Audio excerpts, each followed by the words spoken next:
I know one of the things I want to start to do more too is like, I feel like, and we did it today, like in terms of being able to just have conversations that's like, and I want to start unpacking our weeks and our days more, especially if we're going to be dropping in a schedule where it's like, because I want to be able to give people, like, I ain't gonna say weekly updates, real time updates about life and where we at and what's going on. So you just started a new job. Yes, sir. Yes, sir. So talk to us about your new job and how was the transition from the old job and some of the things you like.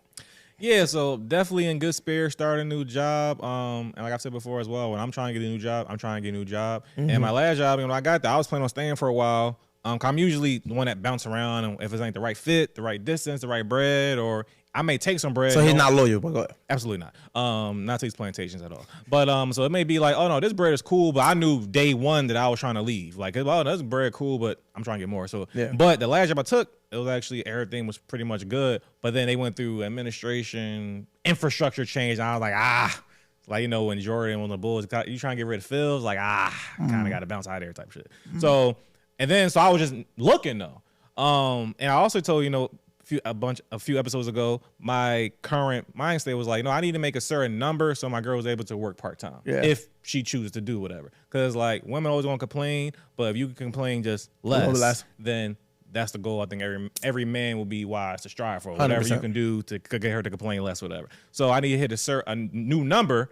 That was in my mind. Not that I was trying to get that necessarily at that time span, but just what happened. The next job I ended up getting offered was that numbers. I was like, oh shit, okay, so we got alignment. Alignment. So we got the new job that seemed better, less work, more bread, black owned. Yeah. All right, cool. Deuces, I'm out, whatever. But yeah, believe in that job, because I really did like it, actually, even with all the craziness. It was truly bittersweet. What I was telling them before we started, it was like a crazy send-off, and I was getting, from staff, not the company, because Plantation don't give a fuck about you. But the staff was super appreciative of all I did there. Got cologne and money and cake and food, and separately, it was just a bunch of people just coming to my office and catching me, and, yo, come up here, Q. Like, it was super surreal and dope, and you thought I've been there for 20, 30 years, but I was there for a year. Yeah. You were there for 1 year? 1 year. 1 year. Yeah, and people truly appreciate it. And that's dope when you can find something that you're good at, but apparently cliche, university, fulfilling. And people appreciated that. So that was dope. Now, the new job, and that's the thing. I don't expect that to be in everywhere I go with her. I expect, a job is a job, and as long as you don't hate it and you're getting your money whatever your payday is, that's all you can really ask for. Yeah, for sure. So, new job, we'll see how it goes. But so far, I'm looking at, no, as long as it's cool,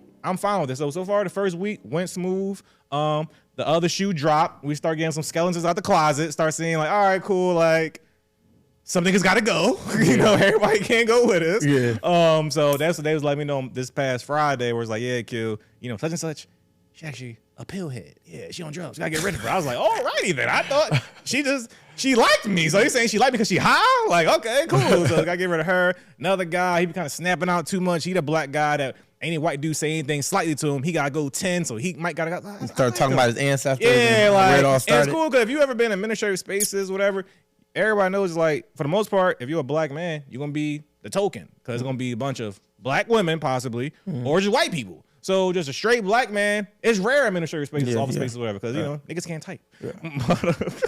So I could tell he was genuinely happy to see me. So I was like, to have to think about they were trying to get rid of him possibly. We'll see how it goes, but we'll give another update if I have to get rid of him eventually.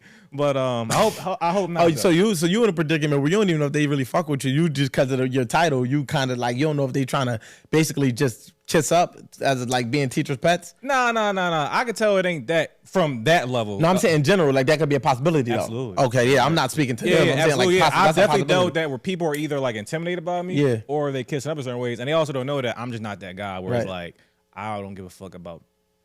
Kissing up is not gonna work. Yeah, like, you better off being a straight asshole to him because it's pause. Yeah. But you better being a motherfucking just a douche and a jerk to this nigga, and he might fuck with you more for just treating him like shit. Like yeah, kiss me ain't gonna do shit, and also I'm not out to get you too. So it's not but to like stop me. But but some people in certain type of levels of jobs, people get off fucking people over. People get off lowballing people with their bread. People get off like trying to get rid of people. Like no, like I actually want everybody to get money. Cause I also don't care about your money. It's like so. It's like I'm the type of person where it's like if you a good person and you care about working, and I don't want to see people lose their livelihoods. I don't want to see people to get lowballed. And I be having these company meetings. They be saying like, well, Q, they asked for let's say 100. They asked for 100. 87. It's like, why? Right, Like, give them Just 100. give them We right. have 100 in the budget. Just give them 100. Right, Like, right. So, but that's my news. I'm looking So you forward fight? to Is you it. fighting for people on the backside of that, like trying to get them the money? Whenever I gotta give somebody some money, I always ask them ceiling and floor. I don't just say what's the floor or what you want. I say no, what you selling? So if you sell me, yeah, I want 100, but I'll take 90.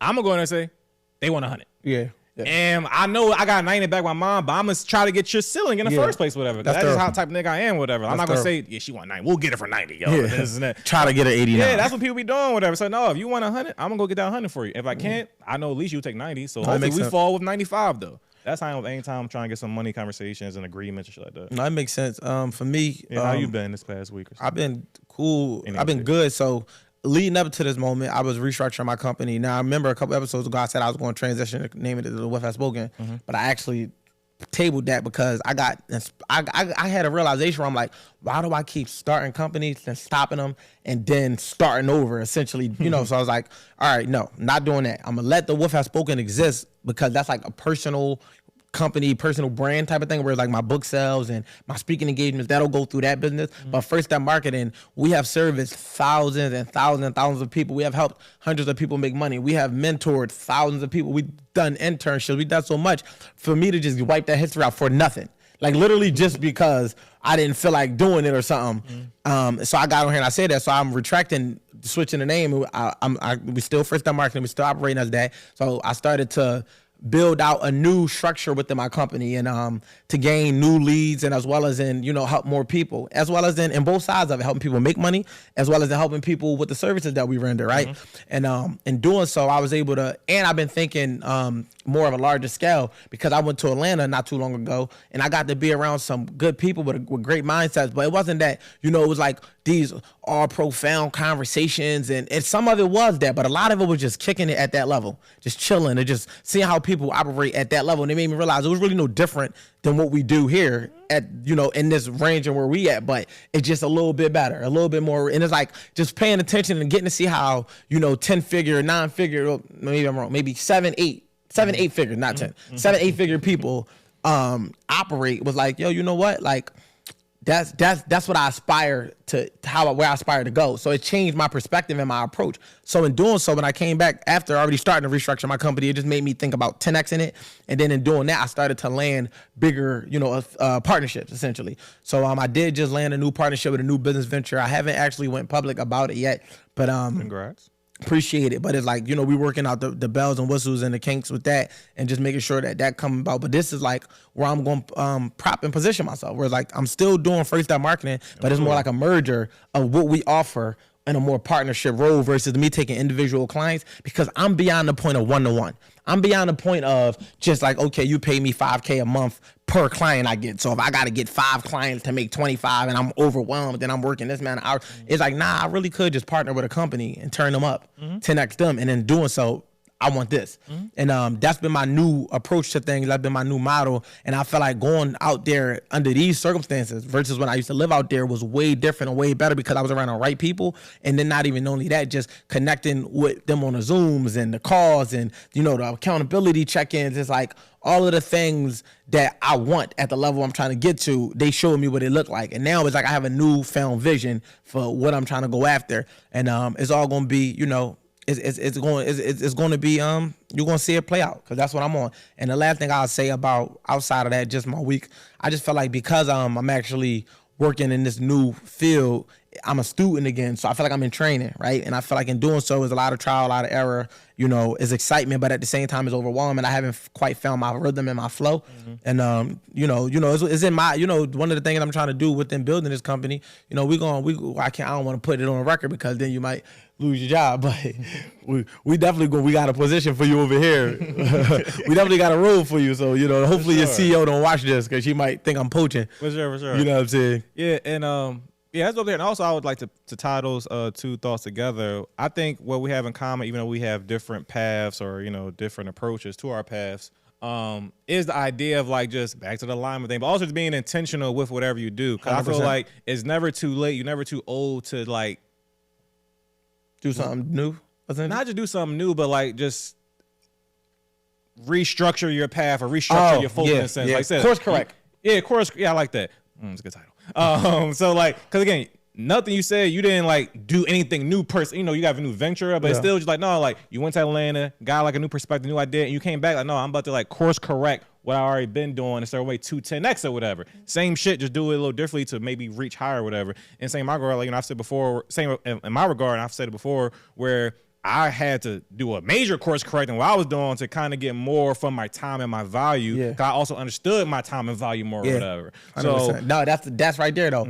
One of the questions my guy Neo Davis said, he didn't even he asked, but he kind of made a statement. He was just like, basically, what do you do that pays you the most for your time? And then basically the question was, what can you do to get paid the most for your time? So that made me identify everything that I was doing. Like, well, I'm over here doing LLCs and this and that, and I'm getting paid this, but based on my skill set, my experience, what's the highest amount that I can get for the best thing that I can do? And I can enjoy the moment. And that's why I started to facilitate partnerships with companies versus me just trying to service them like on a retainer. I'm like, no, you know what? You ain't even got to pay me up front. We eat what we kill. Let me do this. And, you know, as we start to render these sad situations, when this happens, I want a percentage and I want equity. I ain't just doing this for no 6-month retainer. I want in on the bigger picture because I'm a part of it. And that just make more sense for anybody out there. Go for the bigger picture. Stop taking them little checks and go for partnerships. You know what I mean? If you could create a partnership with somebody and you see their vision, get in on that angle. Don't just settle for the little checks, because you at the end they might make gazillions of dollars off your ideas, your legwork, your labor, and all you did was get a check. Don't settle for that. And even the idea of the eat what you kill, I've also when I course corrected my path, I also start understanding the idea of experience a little differently. Because again, like in my where we at? I'm listening. Yeah, in my 9 to 5 pathway, you know, again, everybody who got regular jobs have been those moments or experiences saying like, hey yo, Q, can you do this? You mind doing this? It's like, it's not really my job description. I don't really know. And yes, jobs be holding you out and have you do all type of shit, whatever. But once you start having different positions, different levels, jobs, a plantation always gonna try to hold you out. That's what it comes with it. But at the same time, certain type of moments, it could be like, oh no, this experience is gonna give me some type of like receipt and value that, and that reassurance. Oh no, I can do this. When I start being in certain rooms and discussions and being part of certain deals and agreements, I think, oh no, like I can do this. Now I'm about to leave y'all niggas and then go do this somewhere else and get the full value of what I already did here or whatever. Y'all trying to hold me out, because most people stay there and get hold out. But you actually take that experience and prove it to yourself you can do it, and then we'll get the value somewhere else or whatever. Because speaking about value, people think about compensation. They only think about monetary gain. They think about how much am I getting paid for this. But compensation is experience as well. So being able to learn something on somebody else's dime is the best form of experience. It's like having a full scholarship to college. If you getting paid a fee to do your job and then you get to learn on somebody else's dime, you're not being paid for it, but you're getting the information and the education for free. So it's like now when it is time for you to apply it, like you said, you want to go and maximize the value of what you just gained. But if you only look at it like, oh, well, that's not no gain to me because I'm only getting paid to do this, it's like you missed the opportunity to foster relationships and to create new areas of expertise where you can say, no, I actually have experience here because I've done this, and it's no expectation for you because it's not even your job description. So it's like, even when we think about bartering, a lot of people want to get paid, but they don't understand bartering is a form of compensation as well. Compensation can be it can be a platform. Somebody can give you more awareness. You know, that's compensation, because more awareness means more potential brand deals and more potential sales. If you got a business, a partnership and a bartering system could be like, okay, you a camera guy, I'm a personality, let's do some content together, let's create an agreement on the back end that if we get said brand deals, we split it this way. You know, you have your music engineer, I'm a rapper. Like, now, you know, some people are like, no, because you know, that do take a large part for somebody to have to believe in your craft, but it's a two-way street, because I'm putting my craft in your hands to make a project out of it, and you're believing that the project will be what you say it could be. If you don't have clients knocking down your door and you need work, because a lot of people want to get paid for stuff but don't have the resume, put the legwork in, get the resume. You know, look, you know how much stuff I had to do to get the resume and marketing? Like, I'm talking about offering my services for free. Like, I will market your business, I will run your social media, I will do this and won't get paid. It took months. I was knocking when I was knocking on the doors of nightclubs. I still got my proposals in my laptop.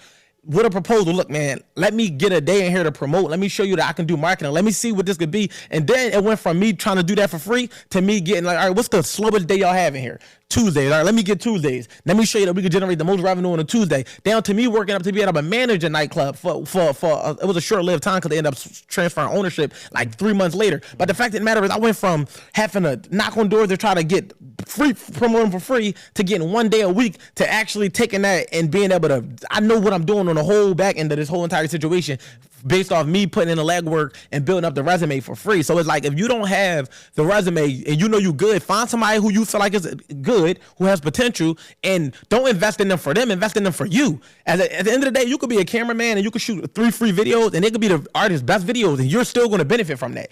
Even if they didn't pay you your $1,000 fee. So that $3,000 for 3 videos could turn into $30,000 because you might get a bunch of budget videos where it's like, yo, I'm getting be able to walk away with $10,000 from my pockets, all because I invested $3,000 up front. But so many people don't see that because they don't understand that value proposition and that value exchange, and then where they can position it over there. Absolutely. And yeah, so I think, anybody, I ain't gonna tell my, cause like I said, I'm the greatest example of like taking something, applying it there, and then reworking that shit. So yeah, I would just suggest should be stealing essentially. Fair Culture vulture. Yeah, over your hoe. So at least you calling yourself what you are. See what you're trying to do. Even, but Yeah, so I definitely suggest anybody, whether you entrepreneur, working 9 to 5, need a job, whatever you need to do, whatever. Definitely, it's never too late to course correct yourself 100%. And just get the most out of your time and your value, or develop a new idea of your time and value, how you need to get the best bang for your buck for that. 100%. To your point, just to briefly go into that, like being able to realize where you at in your life and who you are now, and you're not no longer the rookie that you were when you came in. That's when you can identify, like, okay, I'm actually way more experienced here. I can actually train somebody in this field and teach them how to do what I do. So now I can take a supervisor role. You know what I mean? And then getting rid of the imposter syndrome. A lot of times people stay in their same role because they be afraid to graduate. Like, am I qualified? Am I capable? The whole time, the role that what it entails, you already probably did for the last 5 years and didn't even realize. Because once you get good here, you're naturally going to elevate. You really can't stay the same.